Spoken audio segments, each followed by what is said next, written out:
people who commit sex crimes shall not be able to run for office.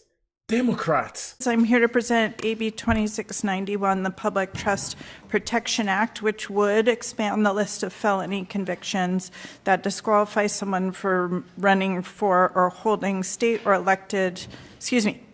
local elected office to include the most severe cases of sexual assault and sex trafficking. And I think I'll turn it over to my witnesses and then happy to answer any other questions.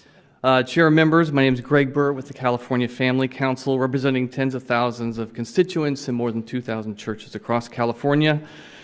When we read the June 24th amendment to AB 2691, our honest reaction was that it could not be real. We assumed we'd misread it.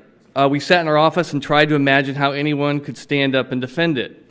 So I'm here today genuinely hoping someone will tell us why crimes against children are being carved out of this bill. Let me be clear about what we support. Barring people convicted of felony sexual assault and human trafficking from holding public office is good policy. We want to support the bill. Amen. But the amendments, we were told this committee chair demanded exempt convictions for felony oral copulation and sexual protection of children. So here is where the bill now stands. A person convicted of felony sexual assault against an adult would be barred from public office. A person convicted of the same act against a minor would not be. Adult victim, you're disqualified. Child victim, you may run for school board.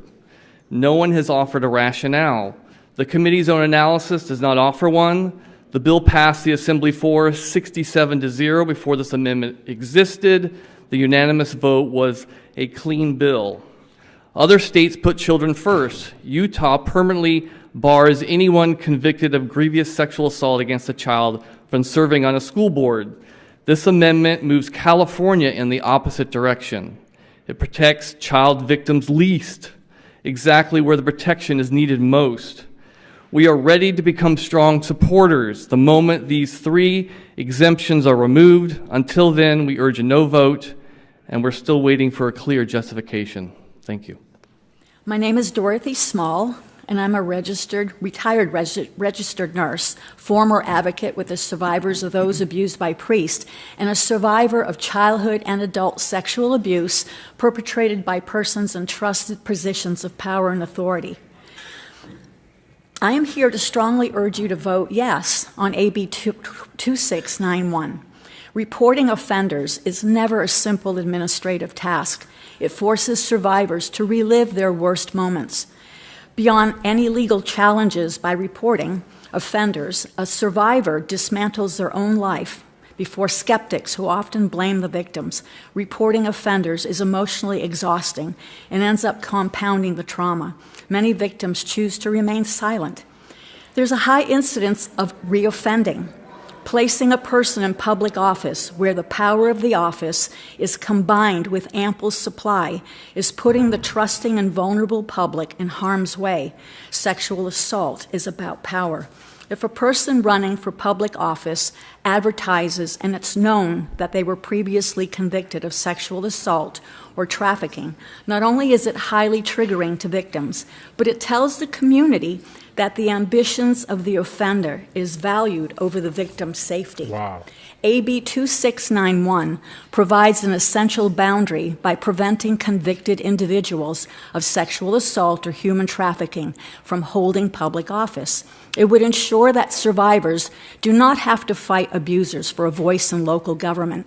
It also prevents abusers from weaponizing and exploiting their positions of trust for personal gain.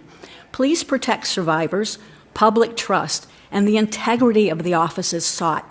Public safety must come first over personal ambition. Please vote yes on AB 2691, and thank you for your time and consideration.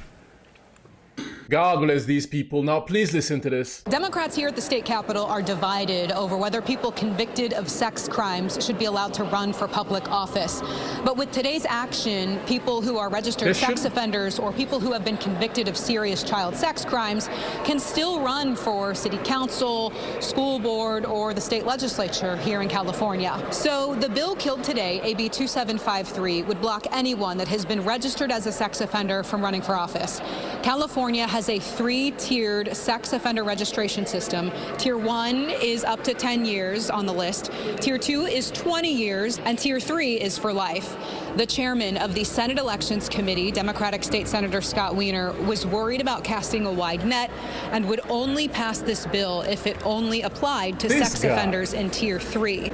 I will be voting no on this bill and recommending that the committee vote no. Sex offender registry is not punishment. It is a tool for law enforcement to be able to monitor people who may potentially cause a risk. And when we use the sex offender registry as a proxy for anything else, we get into problems. This is potentially a very dangerous road we're going down, to say that minor crimes are going to ban you for life for running for office. That we live in a democracy where people get to run for office, including people who have a lot of flaws. The lawmaker who wrote this bill, Assemblymember Esmeralda Soria, refused to take that amendment, and the bill died in essentially a tie vote. Here's what Soria had to say after. Extremely disappointed, and I feel like I'm still trying to process what we just saw come out of Senate Elections Committee.